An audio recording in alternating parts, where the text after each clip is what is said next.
Pithaini November ninga tunia ding lai siang tho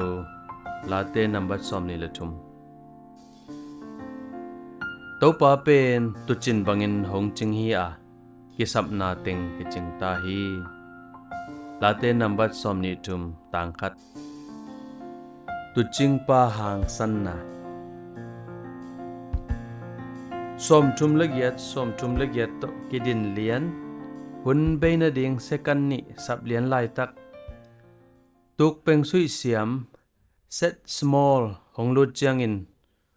poi en mi sang khat tur som sagi kimin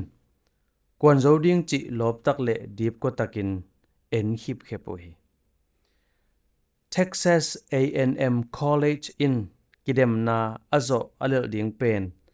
small tunga kenga hi lungmuang takin small in abo lunghong sui tai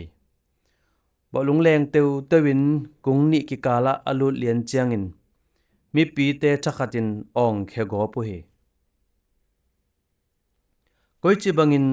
lungsim dai takin om thei nei hiam chi in thukan tena dot chiangin small in late somni letum tangkhan na topa pen tuchin bangin hongching hi a kesap na ting kiching ta hi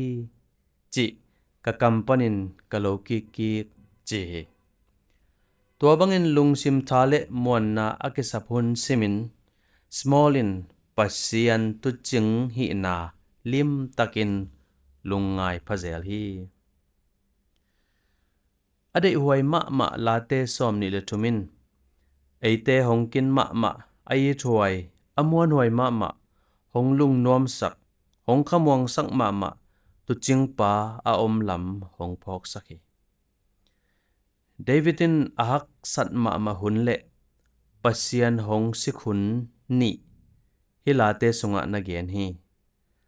ama hong lam la na hongom pi na hangin lungmuang kimuang takin mainot ngam na chi ai hi bahong piang ding chi akithei khol lo din mun itun lai takin Tuuching hoi pa eito hong pai hom chi ki phok sak pha in tha ilak ding ai hi pasian pen adik Tuuching ahi na nakoi chi thei khange hiam ama mon hoi na in nang hong koi chi thapiak hiam van pasiano ahoi Tuuching nahi na phokin tha kasan ding onghu in amen